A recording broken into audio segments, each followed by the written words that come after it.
Olá, pessoal! Hoje nós vamos iniciar a nossa aula fazendo uma revisão bimestral dos conteúdos trabalhados aí nesse período em que tivemos de aula remota.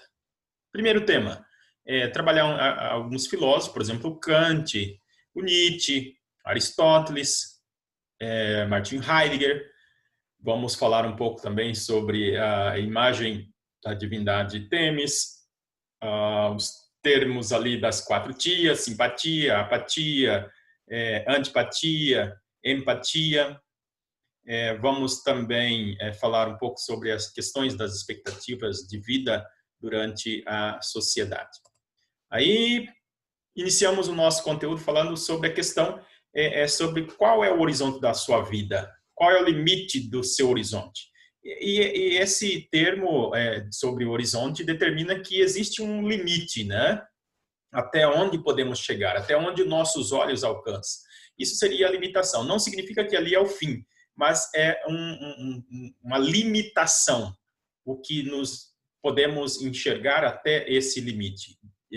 Do outro lado, existe uma outra possibilidade, sim, mas aquilo que o ser humano consegue atingir e que nós vamos explorando isso ao longo do nosso tempo, da nossa existência. Mas entende-se que o ser humano tem essa limitação. Isso significa que nós colocamos um ponto até onde podemos chegar e depois nós vamos abrangendo esse nosso espaço. É o horizonte do tempo, o horizonte da vida.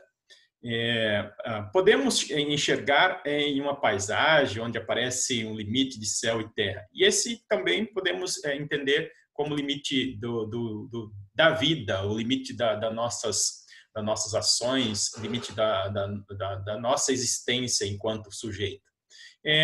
Entendemos que no século XV, mais ou menos aí, a ideia dos navegantes que se desenvolvia enquanto navegadores, eles iam até um determinado tempo, mesmo porque os seus equipamentos de navegações não eram tão suficientes bons para que eles pudessem explorar com certa segurança.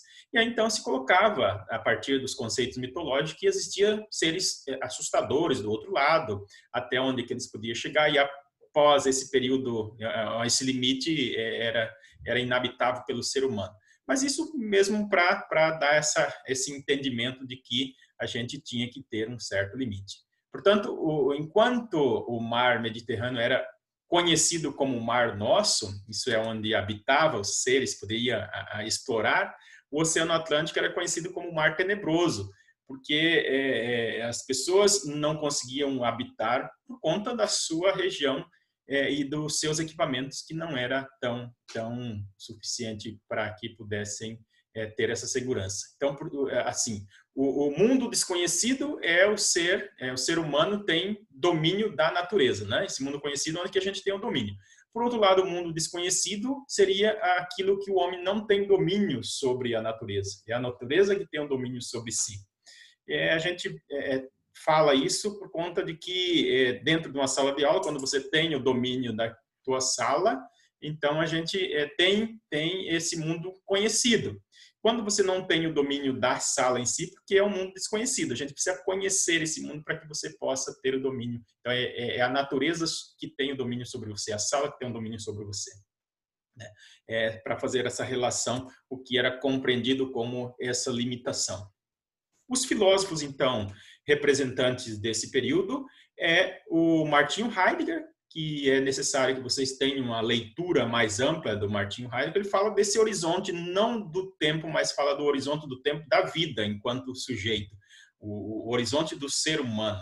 Então, o Martin Heidegger diz que o limite do ser humano, na verdade, seria a morte, mas que eu não preciso esperar a morte para que eu possa estar explorando. E eu vou tendo ele como limite, mas a minha ação tem que ser já. E ele fala que essa ação é o Dasein, aquilo que é próprio de cada ser humano. Aí ele tem uma frase que afirma o seguinte: o ser humano é finito no horizonte do tempo, mas infinito no horizonte do ser. Lá nós sabemos que a morte seria o fim, mas nesse horizonte do ser, na minha existência, eu sou ilimitado, eu sou um sujeito infinito, que posso abranger até o quanto eu puder, até o quanto eu conseguir entender. Por isso, a consciência dessa condição é uma característica apenas humana, porque os seres não humanos não conseguem fazer essa relação com a infinitude do ser, mas apenas com a questão do limite do horizonte.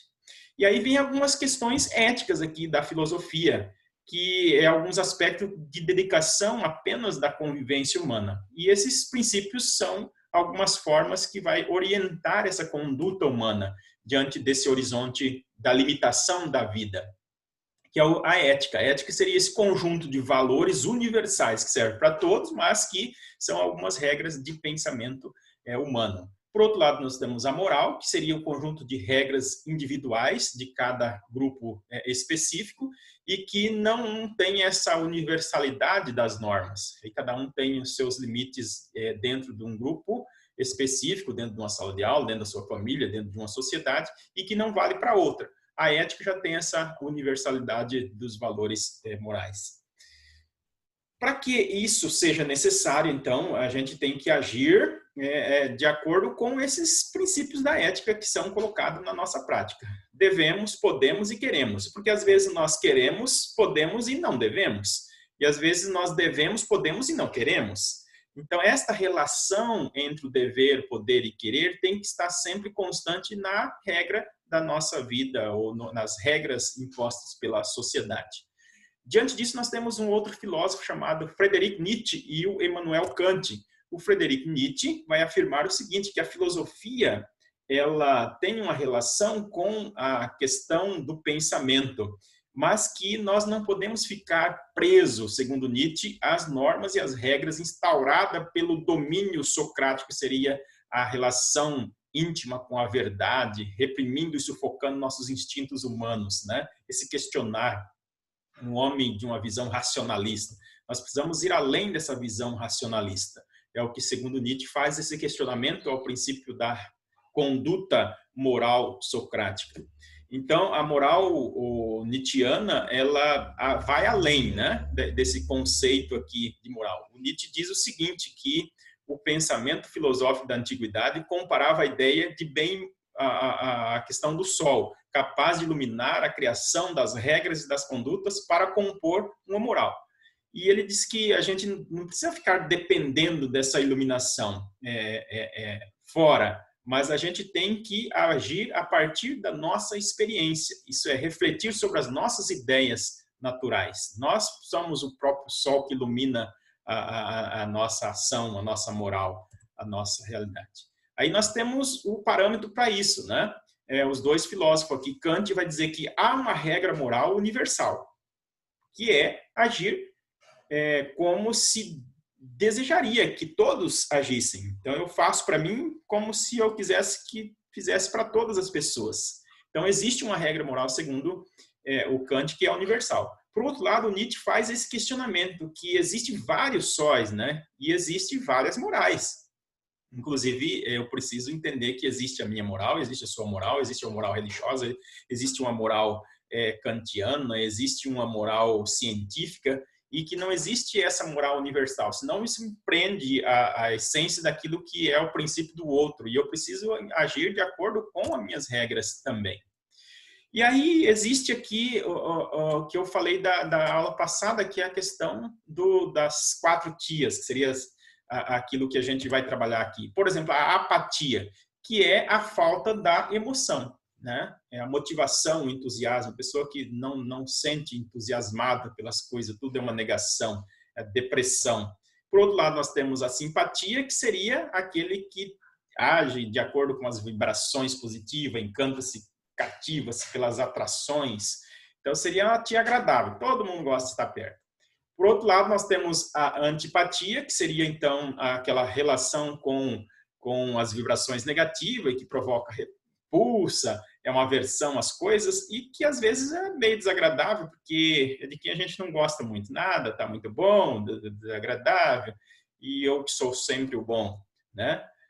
Isso me afasta. Por outro lado, nós temos a empatia, que é um termo que a gente precisa colocar aqui nessa aula com mais ênfase, que seria colocar-se no lugar do outro. Então, essa relação é a mais importante aqui dentro dessas 4 tias, aquele que se coloca. E é um termo que a gente trabalha também nesse período de pandemia. Empatia é a habilidade de ouvir com carinho, com respeito, de colocar-se no lugar do outro, através das palavras, de gestos, de atos, né? Então, essa relação de estar diante do outro. E aí nós temos alguns conceitos aqui também importantes, que é a justa medida. O que Aristóteles trabalha sobre essa justa medida? Justa medida é o equilíbrio, né? Ser justo significa ser uma pessoa equilibrada. E Aristóteles trabalha essa questão aqui da ética, né? O que seria essa ética aristotélica? Colocar-se como finalidade última seria a felicidade. O indivíduo que mantém o equilíbrio, o justo meio, é o indivíduo que busca uma finitude, a felicidade completa. E essa felicidade completa não se alcança ela na plenitude aqui, mas é aquele que busca constantemente, que seria a máxima dessa felicidade, se quisermos atribuir a Deus, que ele não falava exatamente, mas é um ser que está tão importante, tão máxima essa felicidade, que ela ultrapassa os limites do ser humano. Então, para que a gente possa obter essa felicidade, devemos, então, fazer o quê? Desenvolver e exercer nossas capacidades no interior do convívio social. Onde que é o convívio social? Na policy. É lá que a gente precisa dialogar para chegar ao máximo possível desse estágio da felicidade. Seria a política. E ele divide isso aqui entre as virtudes dianoéticas e as intelectuais. As intelectuais seria resultado daquilo que seria a experiência e o tempo. E nós precisamos, para alcançar essas dianoéticas, essas virtudes intelectuais, seria com prudência, para a gente ser o equilíbrio entre o bem e a justiça. Fala também da justiça, que é essa busca dentro da policy, né, que é a busca constante, e se dá através das relações humanas, que coincide com o justo meio. Então, ser justo é ser exato.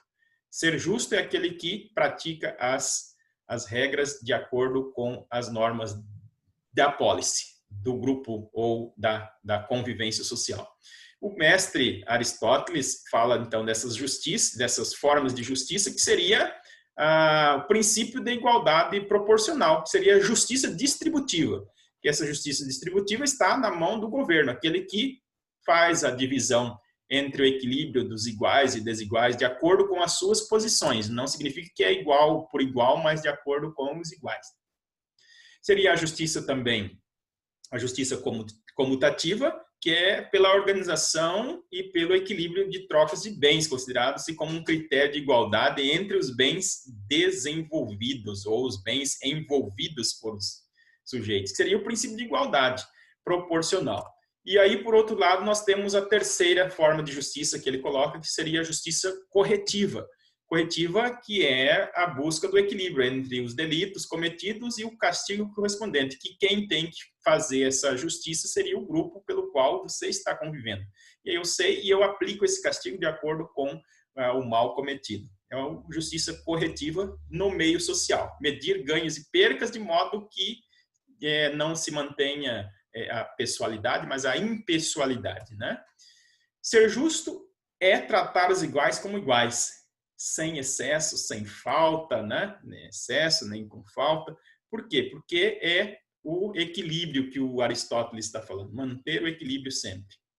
Também é importante aqui, vocês dão uma olhadinha lá, na deusa Temis, que ela fala desse princípio de igualdade. É representado nessa figura. Tem alguns símbolos aqui, eu gostaria que vocês dessem uma olhadinha lá na página de vocês, na 22, e vocês vão perceber quais são, o que significa cada símbolo, a balança, a espada, olhos vedados, né? É um tema que cai na prova também, tá? O sábio nunca diz tudo o que pensa, mas pensa sempre tudo o que diz. É uma frase do Aristóteles que nos remete a um conceito filosófico importante desta revisão para a prova. Pessoal, um abraço para vocês. Mantenha lá o resumo em ordem. Envia para mim pelo e-mail ou pelo Positivo On. Um abraço, até a próxima.